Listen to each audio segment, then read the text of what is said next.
पहलगाम एक ऐसी घाटी जहां देवदार के पेड़ों के बीच से ठंडी हवा बहती है और बर्फ के नीचे दबा हर पत्थर एक कहानी कहता है।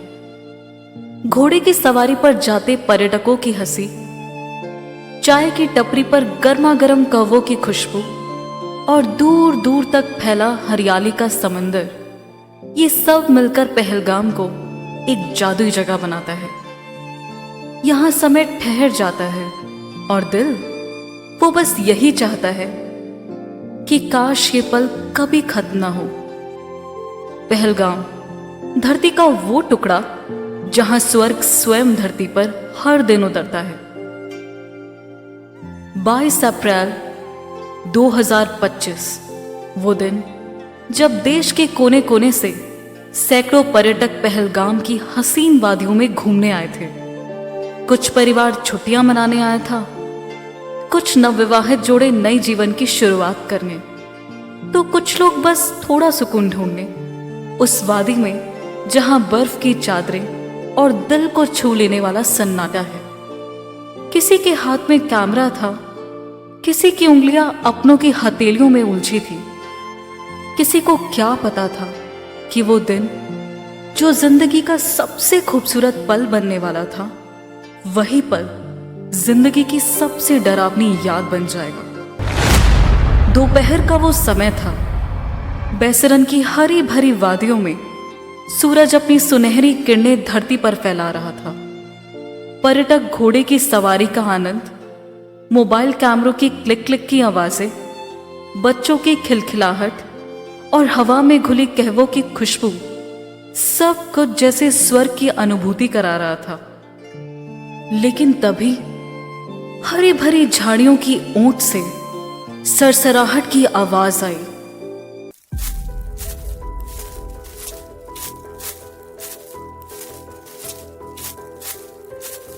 और 5 सशस्त्र आतंकी ने पर्यटकों पर अचानक हमला कर गोलियों की बरसात कर दी। गोलियों की तेज आवाजों से हवा कांप गई, घोड़े बिदक गए, जिसने बच्चों की हंसी और कैमरों की क्लिक क्लिक की आवाज को निगल लिया। चारों ओर चीख पुकार मच गई और लोग अपनी जान बचाने के लिए भागने लगे, मगर आतंकियों के कंधे पर लटकी थी M4 कार्बाइन और AK-47, जिसने किसी को मौका नहीं दिया।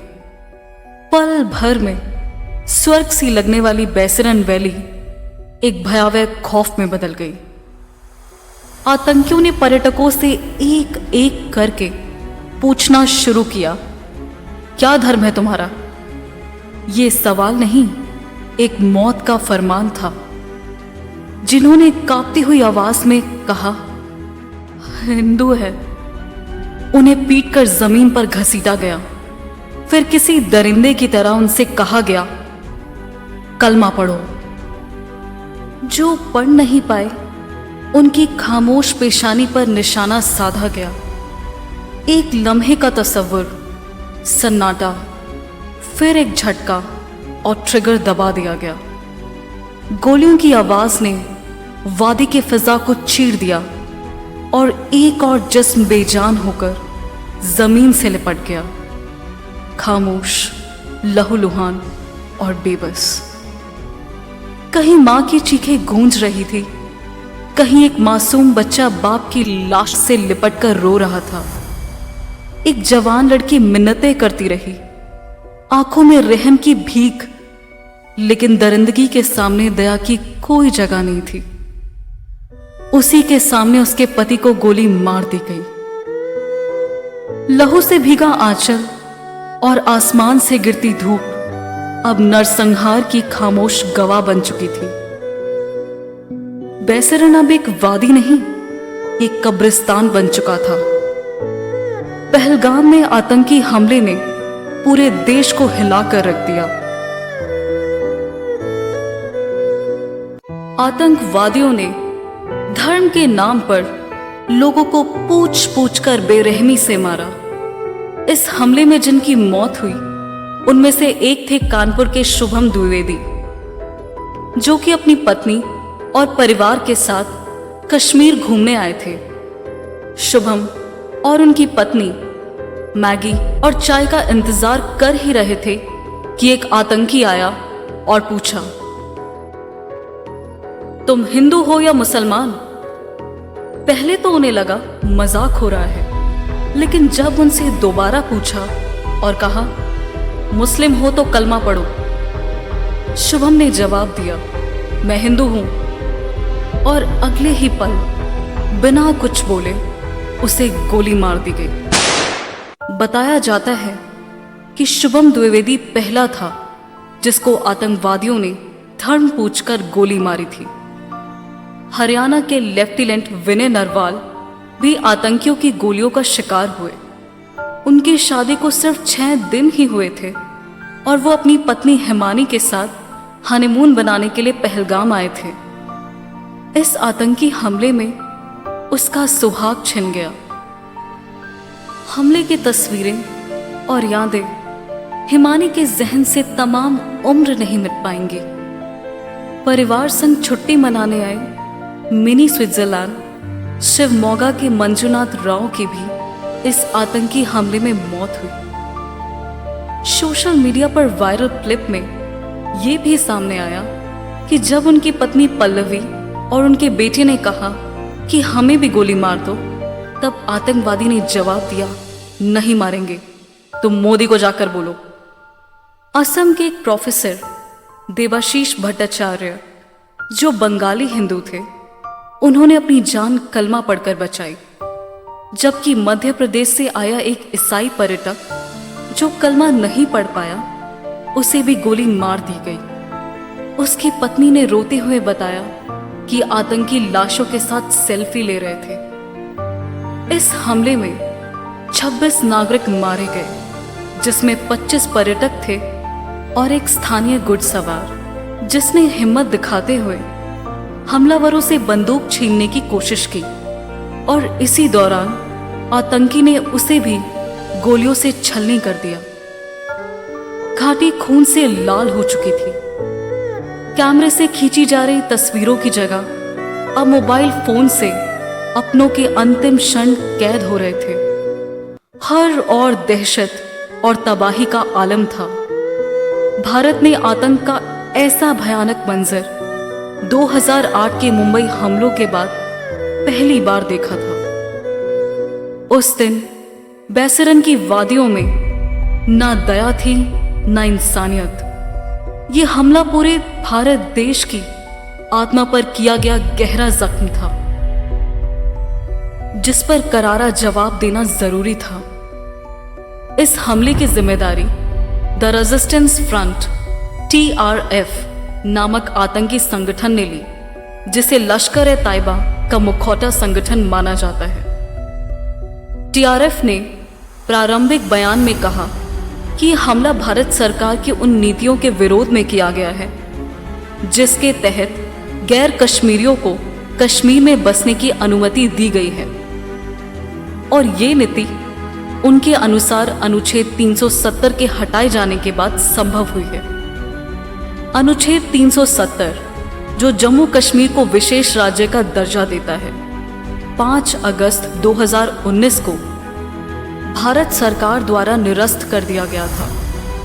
इसके बाद से ही कई आतंकवादी संगठन इसे कश्मीर की जनसंख्या संरचना को बदलने की साजिश बताकर भारत के खिलाफ उग्र होते रहे हैं। हालांकि 4 दिन बाद TRF ने अपना बयान वापस ले लिया और दावा किया कि उनका डिजिटल प्लेटफॉर्म हैक कर लिया गया था, जिससे ये संदेश पोस्ट हुआ, जिसने कई सवाल खड़े कर दिए। क्या यह सिर्फ एक आतंकी हमला था या इसके पीछे कोई राजनीतिक और रणनीतिक चाल छिपी थी? भारत सरकार ने TRF के इस व्यवहार को संदेहास्पद बताया और इसे पाकिस्तान द्वारा प्रायोजित आतंकवाद को छिपाने की कोशिश करार दिया। ईरान, इजराइल, इटली, सऊदी अरब, UAE, UK, USA आदि सभी ने अपना गहरा दुख जताया और इस आतंकी हमले की निंदा की। हमले के बाद भारत और पाकिस्तान के संबंधों में तीखा तनाव आ गया। भारत ने पाकिस्तान पर सीमा पार आतंकवाद को समर्थन देने का आरोप लगाते हुए सिंधु जल संधि को निलंबित कर दिया, पाकिस्तानी राजनयिकों को निष्कासित किया और दोनों देशों के बीच हवाई और जमीनी संपर्क पूरी तरह रोक दिए गए। जवाब में पाकिस्तान ने शिमला समझौते को रद्द कर दिया, व्यापार और हवाई मार्ग बंद कर दिए। 24 अप्रैल से LOC पर फायरिंग शुरू हो गई। 30 अप्रैल को भारत ने पाकिस्तानी विमानों के लिए अपना हवाई क्षेत्र बंद कर दिया और 3 मई को सभी पाकिस्तानी आयात और जहाजों पर प्रतिबंध लगा दिया। लेकिन सबसे भारी चोट उन दिलों पर पड़ी जिन्होंने उस दिन अपने सबसे करीबी खो दिए। एक माँ जो बेटे के साथ पहलगाम की खूबसूरत वादियां देखने आई थी, अब उसकी निर्जीव देह से लिपटी चुपचाप सिसक रही थी, जैसे उसका सारा संसार वहीं थम गया हो। एक पिता जिसकी हथेली अभी तक अपनी बेटी की उंगली का स्पर्श महसूस कर रही थी, हरियाली से ढकी घाटी में खून से सने रास्तों पर अपनी पत्नी और बच्ची को खोजता फिर रहा था। और एक नन्हा बच्चा जिसकी आंखों में 2 दिन पहले तक बैसरन की वादियों का उत्साह था, अब ICU में ऑक्सीजन मास्क के पीछे जिंदगी और मौत के बीच एक अनसुनी जंग लड़ रहा है। उस दिन बैसरन ने सिर्फ लाशें नहीं देखी, उनके सपनों को मरते और उम्मीदों को तिल तिल टूटते हुए देखा। यह हमला सिर्फ एक आतंकी घटना नहीं था, ये मानवता पर एक करारा तमाचा था। इसने उस कश्मीर की उस खूबसूरत छवि को धुंधला कर दिया जिसे हम धरती का स्वर्ग कहते हैं। पहलगाम की ठंडी हवाओं में अब एक सिरहन है और वो सन्नाटा जो कभी सुकून देता था अब डराने लगा है।